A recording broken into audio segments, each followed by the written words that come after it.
Dear relationship cynics and relationship romantics, my name is Monice, and you are listening to the Romantic Cynic podcast. If I sound a little bit nasally, it's because the weather has changed. It's getting colder, and I tend to get a little congested for a few weeks out of the year around this time. But I really wanted to be able to record my episode regardless of how I sound. So bear with me a little bit. On this week's episode, I wanted to talk about the green eyed monster. There are some that believe that jealousy is healthy in a relationship.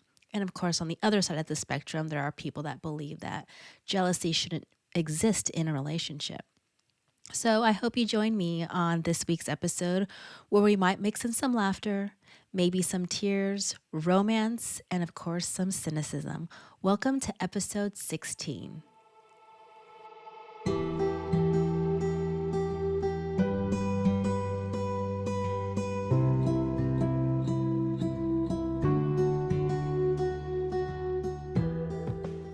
Before I jump into my topic this week of jealousy, I wanted to give a little bit of a background of where the term green eyed monster came from. It was first introduced in 1595 and it was alluded to in a Shakespearean play called The Merchant of Venice. It was alluded to, wasn't actually, he didn't actually use the phrase. He didn't actually use the phrase until his tragic play called Othello. And the quote in that play is, "Oh, beware, my lord, of jealousy. It is the green-eyed monster which doth mock the meat it feeds on." A little bit of a tidbit. I am a huge Shakespearean fan. I was trained in Shakespeare in plays. In a previous life, I did acting. I loved stage. In theater, I was a big fan of being able to do Shakespearean works. My first Shakespearean play was A Midsummer Night's Dream, and my favorite. That's my favorite comedy, and my favorite tragedy is Hamlet. Love that play. So I know I digress just slightly, but the green-eyed monster, it's jealousy, right? And some people believe that jealousy is healthy in a relationship, and there's people that believe that jealousy should not exist in a relationship. So, of course, I always have my examples of what I've experienced as far as jealousy goes. And I like to give my perspective of the times I've been jealous because, these are my own experiences and these are my own feelings that I have lived through. So, with my ex husband, when we were dating at the time, there were two moments that I got a little jealous, and there's one moment that I got really jealous. So the very first time I got a little jealous is we were just first starting to date, and so where I'm from, we every year that there's this huge fair and festival that they have every year. I had actually been a part of that because I have a little bit of an agricultural background. So I was I was in 4-H, and my brother was in FFA and 4-H. So we raised livestock and everything like that. So, but every year we would always go to the fair, and so I had ended up going to the fair with my then boyfriend at the time. There was this huge section where they always had the beer gardens, and that's where he wanted to go because all his friends were there, and that's where we met up and we hung out. He had an ex-girlfriend that was there this one particular time, and it was important to him that I got along with this ex-girlfriend. He had told me that he broke up with her because she wanted to pursue an education and she was going to move away. So he basically broke up with her because he wanted her to pick him over her education. Red flag. I should have really paid attention to that one. But I I had a little bit of an issue with it because at the time I had my own insecurities. I was in my, early 20s, and you're still trying to figure things out even at that age. And from the background that I had a lot of issues of just being treated kind of meanly and bullied from other girls. So I always had this, it was always difficult for me to build relationships with females, but with this particular ex-girlfriend of his, it was important that I built some type of, not like necessarily friendship, but I got along with her. And so her and I actually chatted, and she was super nice. Her and I had kind of like personalities, and I got a little jealous only because it was so important to him. And at the time, I wasn't really allowed to kind of continue my relationships, my friendships with the guys. I had a lot of guy friends versus girlfriends. But, I with this one, I went out of my way. Her and I got to know each other. It's not like we exchanged numbers or anything, but that was like one of the first early times I kind of got a little jealous. And that one was okay. I didn't mind that one as much. The probably the one that sticks out in my mind the most, a little some information to kind of like get you to understand where I'm my perspective and where I'm coming from. So my then boyfriend at the time, he wasn't the type of person who would take pictures. Like he didn't take pictures of me. Not saying that I needed him to take pictures of me all the time, but it still feels nice when you have someone that enjoys taking pictures either with you or of you. And so he always made this says, well, I don't really take pictures. So we had ended up purchasing a camera because he's like, well, I want to start taking more pictures, of my friends and my family. And it's like, okay, we'll go get you a camera. So we got him a camera, and he would take it out to certain parties we went to, and he took a ton of pictures, and never once was I included in any of those pictures. That wasn't so much the problem. Okay, it was a little bit of the problem. Like I had some issues with it. There was this one incident one evening. There was this girl that everyone knew. There she, supposedly she was the little sister kind of in this group. She was really nice to me. I never had any issues with her, but I just remember she had a pet snake from one of his other friends that, she was kind of playing around with, and, had her on her shoulder and everything like that, kind of being cool about it.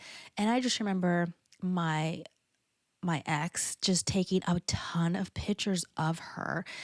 And I remember getting really, really jealous. Like, green eyed monster, I'm getting really upset because he's taking so many pictures of her.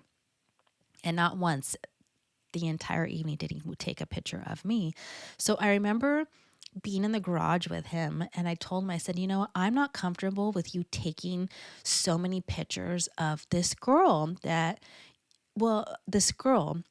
who is your friend. And he completely blew it off, and he got mad at me. He's like, it means nothing. I don't know why you're getting so jealous. And I was trying to communicate to him, like, this is the reason why I'm getting upset, and this is the reason why I'm getting jealous, is because you never take pictures of me or with me. It's like, but you're so focused on this one girl just because she has like this snake. And that was the excuse he did. He's like, well, she's my friend, and it's kind of cool to take pictures of her. That is not okay. It is not okay for someone like him to take a bunch of pictures of a girl that's not his girlfriend. And I did my best to not cause a fight and not cause an issue. And I just remember crying because he just didn't respect what I was trying to say, and he didn't respect the boundaries of our relationship.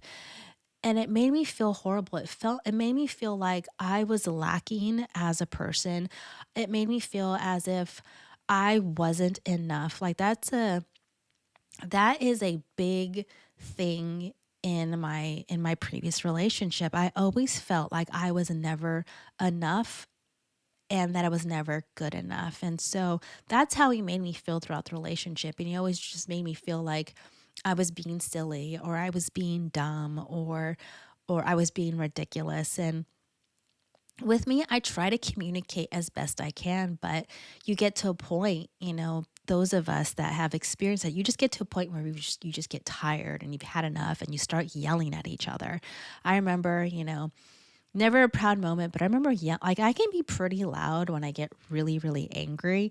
And that just isn't the way to go because once you get angry and you're yelling that loud, like, the person stops listening to you. But in my case, he never listened to me. So that was a really big defining moment where I figured out he just didn't care as much as I thought he did. It was, again, I felt like I was secondary in that moment and she was primary. And the thing is with me, I'm pretty like upfront, I believe, and honest. If I remember telling him, and there's other people that I've dated and other relationships where I've said, if you ever feel as if you don't want to be in the relationship with me, you can be perfectly honest with me and just tell me like it's okay to hurt my feelings and it's okay, as long as you're not wasting my time and not as long as you're not going out there and, you know, cheating and what like I it doesn't bother me if you're going to be honest. If you don't want to be in this relationship, don't be in this relationship and don't waste my time. So that is something that I had learned to do in relationships and just people I've dated. It's like, if you don't want to see me anymore, that's okay. I'm a big girl. I can survive without you. And going back to the jealousy thing, I don't, in my opinion, I don't necessarily think that jealousy is completely unhealthy. I think there's definitely levels to jealousy where it's like if you have high jealousy, which, the girl that my ex was taking pictures of, that was like high level jealousy. Um, and there's like other levels of jealousy where it's like, hey, someone's getting to, you know, someone's trying to get to know the person I'm with, and I don't really like that. I'm not really comfortable with that, or there's, maybe your partner has, maybe your partner accomplishes something that you are both working on together and they accomplish it before you. That's another form of jealousy. And so of course, I like to read and trying to be as informed before my episodes. And so I read this one article about this lady wrote this lady wrote this one article talking about like what healthy jealousy can look like. So one of them is, someone is giving flirtatious vibes to your partner.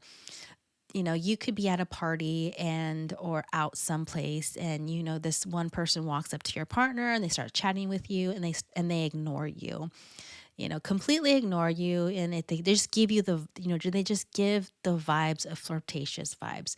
You know, you can, with those situations and those moments, there's a couple things you can do. You can either, like let it sit back and just kind of watch, and don't get mad in the moment. Or you can just jump right in and just start talking to the person. Like you when you do it that way, it's like if your partner is really attentive to you and pays attention, they'll pick up on that cue, and you're all of a sudden you're joining in this conversation. If it's not something you're comfortable doing, wait it out and wait for an appropriate time. Try not to do it when you're at this location or at this party or at, wherever you're at. Kind of hold back and talk to them, in private, when everything's said and done, when you're home or anything like that. Like that's a little bit healthier, is talking about, communicating to your partner how you feel, in that situation is going to be a lot healthier, versus just kind of being angry and mad, especially when your partner doesn't give the flirtatious vibes back. You have to give your partner some leeway in those aspects, and you have to trust your partner. That's a big thing. I think trust is huge in any relationship, especially when it comes to jealousy. And I feel like when you don't trust your partner, or if you have, I think a big thing is if you have your own internal insecurities, we tend to maybe see, what we have as an insecurity, we may see someone else be very confident in that. And then if that person is so confident and you recognize that and they're talking to your partner, you're going to feel like you're lacking, or you're going to feel even worse than you did before.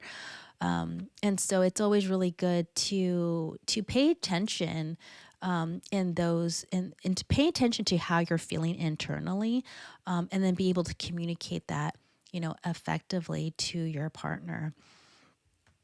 Another thing is, and this is I kind of agree with this one is when someone else that you talk to, that knows your partner, and they reveal or they tell you something about your partner that you didn't know. So for example, say they have, they like to paint, and maybe you just started dating this person, but this, maybe you just started dating your partner, and then this person that has maybe known your partner for a long time, or whatever the circumstances, and they happen to know, oh, I understand, like, I haven't seen your partner has typically, has painted things in the past, and I wish I was able to like see their work. And, in those circumstances, it can make you feel a little jealous, just because, especially at the beginning, because you just are getting to know each other. Or, on the flip side, maybe you've been dating for quite a while, or maybe you've been married for quite a while, and there's new things that you're learning, but it's not necessarily learning for your partner, but you learned from someone else. It can make you a little jealous, because we feel, especially when we've been with someone for so long, we feel as if we should know anything and everything about them. And what could potentially happen is this codependency, where they maybe you're messaging each other throughout the day, or maybe they call you, a few times, per day, and they say, oh, this is what I did during lunch, or this is, this, I talked to so and so for this business, or whatever it may entail. And, you know to me, that's not entirely healthy. I don't think you should know every single detail and everything that your partner does on a day-to-day basis. Again, there's a certain dependency on that, and there are some people that do need to have that, but it's not a healthy place, because once you learn something new about your partner, but it's from another person, you get this jealousy, this green-eyed monster comes out of you, and it's not healthy. We shouldn't It's healthy in a circumstances where, you're getting to know each other, or it's healthy that you've known each other for a long time, but you don't have to know every single detail of your partner. Things will pop up as the longer you're with each other. So I think with that one, I think there is a little bit of healthiness behind it, because it's like, hey, I don't know everything that I want to know about my partner. But again, I think there's also a line that needs to be drawn when you're getting to know, or excuse me, when someone else knows something of your partner that you don't. Another one is, say your partner likes to do a certain activity. Say, for example, they like to go skydiving for whatever reason. They just get this rush for it. And by the way, I have a fear of heights. That's not something I would want to do. But say, for example, your partner, that's what they love to do. They go out skydiving like once a quarter or whatever, and that's kind of like their own, like their own relationship with that. And you might get a little jealous because you're not a part of that activity. Again, what it comes back down to is communication, communicating with your partner about, hey, I get a little jealous because this is something that you do once a quarter and you never invite me. If it's not something if it's something that you don't want to do, that's okay as well. But sometimes it's always nice to kind of get that invitation from your partner, like, hey, I know you don't like doing this, but hey, I'm going to go skydiving this weekend. Do you want to join me? Sometimes that's all we need. We just need the invitation. We just want the invite. We want to feel included somehow. Another thing is, I say for example, you want to go on a trip. Now, I can kind of talk about this. I have an example again from my previous relationship. I had started working at a new industry, and so there's a lot of training involved. And I remember the company I was working for, they had to send me to their training facility. So it was like, I think it was like a 2.5 hour drive from home to this training facility. They kept me over. It was I think a 2-night, 3-day trip, for training for my new job. And I remember again, he was my boyfriend at the time. He had a major problem with that because he wasn't included. Now, it's not my fault that this is just the circumstance. It was part of my job. And I remember this one night he had to drive all the way down to see me because he didn't like the fact that I went somewhere by myself without him. I think a lot of the times he did little things like that because he just didn't trust me. He thought that I was going to meet someone and I was lying. And so with that one, it sometimes it's nice to kind of get a breather or like a mini break from your partner, just because I truly believe that your mental health is exceedingly important. And sometimes we just need to break away from everything. We need to break away maybe, from family, from friends, from technology, things like that, just for like a day or two to kind of get back to our bearings and see us again, as an individual. With that one, going on a trip someplace, again, communicating is critically important. I'm going to be saying that a lot and probably throughout my entire podcast episodes, because it's so important that we communicate really well to our partners, and we have to figure out when to talk to our partners and how to talk to our partners. I think sometimes we kind of just say anything that comes out of our mouth, like before actually thinking about what we're going to tell them. Sometimes we just have to stop and really reflect on, okay, why am I feeling jealous? I think that's a big part. It's like, always asking that question, reflect back on yourself, instead of like focusing like solely on them and accusing them of maybe doing things that they're not supposed to be doing.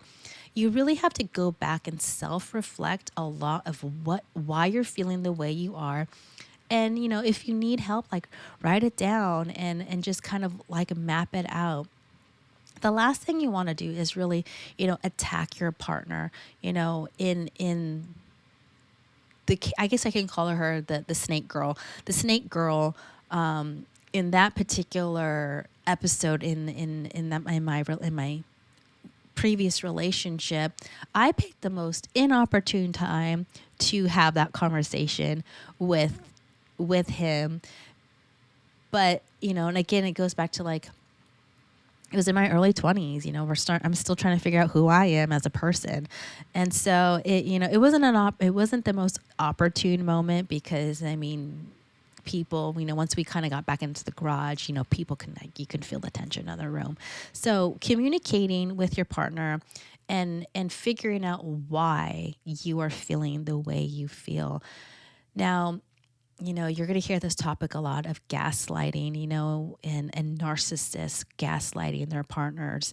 I think that we have to really pay attention to our partner's behaviors. We have to pay attention to our own behaviors. We have to pay attention to green flags. We have to pay attention to red flags. There's a lot of things that we have to pay attention to. I think a big problem with, some jealousy is that we always focus solely on our partner versus kind of focusing first internally on ourselves. And I think that's key. Why are you feeling the way you feel? And, go from there. And if you have a partner that just doesn't care or doesn't or blows off everything you say or calls you, you're just insecure or stop being jealous, they should they're not validating how you feel. They're not even willing to understand. Now, if you have a partner that says, I didn't realize I was doing that, I will try to, you know, I will try in the future not to, to avoid making you feel that way. And there's going to be some situations where you're not going to be able to because you can't control what other people do, right? And you shouldn't control what your partner does. You have to build a trusting relationship. You have to have faith and you have to have belief in one another and you have to have open dialogue and you have to be able to be willing to share how you're feeling, but in a very healthy way without the fighting and without the yelling. And so, just take some time to reflect before you kind of go and have maybe an uncomfortable, it's okay to have an uncomfortable conversation with your partner, but I don't think it's okay to just kind of attack your partner and yell at them. The person stops listening once you start yelling. So that's my take on the green-eyed monster. So I hope that you got some insight on this week's episode. And of course, my closing words to you, as always, are this: be true to who you are, know your worth, and continue to evolve into the best version of you. If you are in a healthy relationship, hold your partner close, tell them how much you love them and how much you appreciate them. If you're single, that's okay. Really learn to know who you are, be comfortable with who you are, and be confident with who you are. And just know that you have people that love you and care about you. Thank you for listening. And as always, yours truly, the Romantic Cynic.